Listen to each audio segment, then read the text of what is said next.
I am taking this piece of fabric and turning it into this teddy jacket. This is the second part of a two-part series. If you're new here, subscribe and go watch part 1 of the series. Part 1 is linked down below. Before I begin constructing the jacket, I want to give a couple of updates from part 1. As I was editing my last video, I realized that by making a close-fitted jacket, I was losing the main point of this project, which is to create a teddy jacket. So I've decided to go up one size in the pattern just so that I can get a moderate, looser fit. My plan going forward is to make a teddy jacket that's one size larger, but still using the same jacket pattern. The second update has to do with fabric. In part 1, I mentioned that the bark fabric I'm using for this jacket doesn't shed. Well, it does. The fabric piece that I cut and handled didn't shed, but as I continue to move and manipulate this fabric, I am noticing it shed. The shedding is something to note when using this type of fabric. For this jacket, the pattern calls for a zipper that's 21.5 inches long. I don't have a zipper that's 21.5 inches, but I do have one that's 22 inches. So I opted to lengthen the bodice by a 1/2 inch.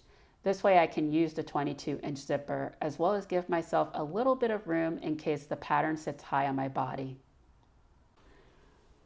Those are all the updates I have to share with you. So I am moving on to pinning and cutting fabric. For speed, I pinned and cut the fabric on the fold, and a couple of issues came up. The first being with pins. I use 1.25 inch pins for all of my sewing, but my pins could just barely make it through the fabric being on the fold, which in turn prevented my pattern pieces from laying flat. With the pattern pieces not laying flat, I couldn't cut everything as precisely as I would like. The second issue is with the fabric. In my last video, I didn't do a good job with showing just how lofty and dense this board fabric is. It's thick as a single layer, but it's almost unwieldy to cut through on the fold. I managed it, but my scissors in my hands got a serious workout, and now my hands are feeling a bit sore. But fabric cutting is done. Next, I need to prep and mark the fabric. For transferring and marking pattern details, I use tailor tacks. Tailor tacks are my preferred method. Besides, chalk and washable markers won't work as well on this fluffy fabric. So I am off to mark the fabric and begin to construct the jacket. Prep and marking are now complete, but I didn't get far into constructing the jacket before I encountered an issue with the fabric. The issue was that I couldn't get my machine to get started with stitching through 2 layers of this thick fabric. When I tried to sew, the machine needle would go up and down, but the fabric wouldn't move forward. So to troubleshoot the issue, I decreased the pressure of the pressure foot.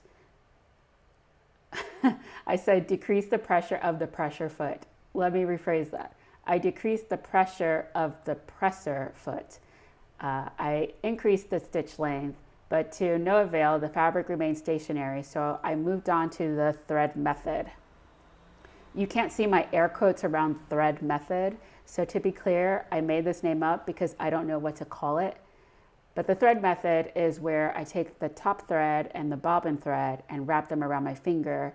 Then I give the threads a gentle tug to help the fabric engage with the feed dogs. I use this method when sewing thick fabric, and it was this thread method that got things moving for me. But the second I stopped gently tugging the fabric to engage with the feed dogs, the fabric would stop again. So I use this thread method for every seam from start to finish. And so I hope this explains what I am doing throughout the process. And if you know what this technique is called, please let me know in the comments below. Okay, now on to the sewing. I first began with constructing the upper portion of the jacket. So I put right sides together and I sewed the center front to the side front to the side back, and the side back to the center back with 3/8 inch seam allowances. I repeated these steps for the remaining pieces. I then sewed the shoulder seams together. And this is what the upper portion of the jacket looks like so far. This is the front, and this is what the back looks like. For this fabric, I decided not to press any of the seams to preserve the fabric loft. I'm also leaving most of the seams unfinished throughout. I say most seams because I haven't decided on what I'm going to do for the seams in the hood, nor have I decided on what I'm going to do for the seams that attach the hood to the body. But that's an issue for future me to work out. For now, this is the upper portion of this jacket. With the upper portion complete, I began to construct the lower portion of the jacket. While constructing the jacket, I decided to use lighter fabric for the pockets, so I had to cut out pocket facing to go with them, so that there's an illusion of the pockets and the jacket being made out of the same material when in reality they are not. I then put right side of the pocket bag on top of the bottom front. I sewed the pocket bag to the top edge and understitched the pocket bag. For the pockets to look as they need to, I pressed the fabric. I know I said earlier that I wasn't going to, but it needed to be done. I then applied pocket facing and finished creating the pocket. I sewed the bottom front panels to the bottom back on each side.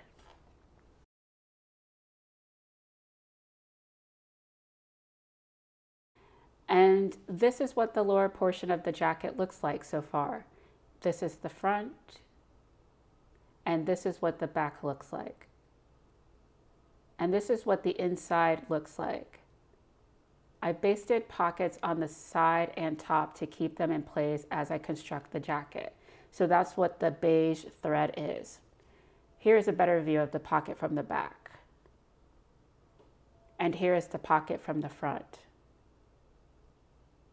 With the lower portion of the jacket done, I'm moving on to the sleeves. I started with the sleeves first because I wasn't sure how I wanted to construct the hood.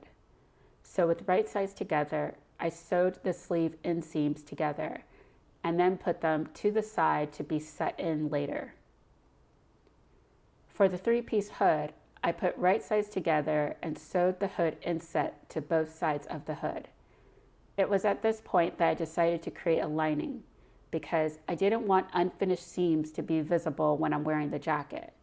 So I drafted a hood lining and cut the lining out of the same shaper mesh fabric used for the pockets.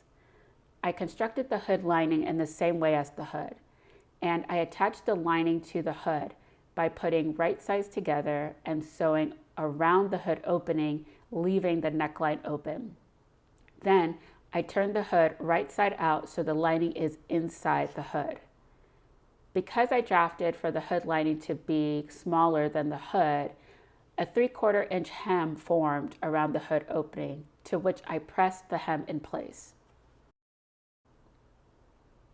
With the sleeves and hood constructed, this is what they look like. The sleeves are absolute units. I have large upper arms as is, and just looking at these sleeves, I just know I'm going to look massive and feel super cozy in this jacket once it's all done, and I can't wait. For the hood, this is the outside of the 3-piece hood, and this is what the inside looks like. You can see the hood lining here. Right now, the neckline is open, but it will get sewn shut once I attach the hood to the jacket. So at this point, I have constructed the main parts of this jacket.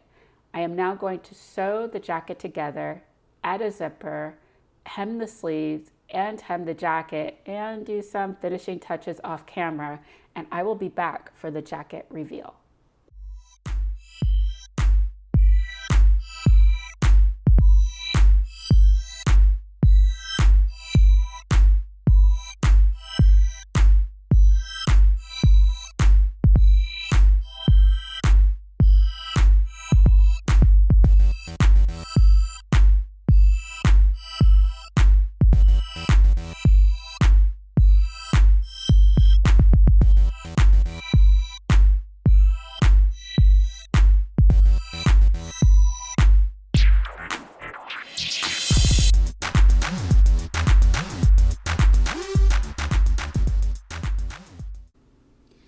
This was an interesting project.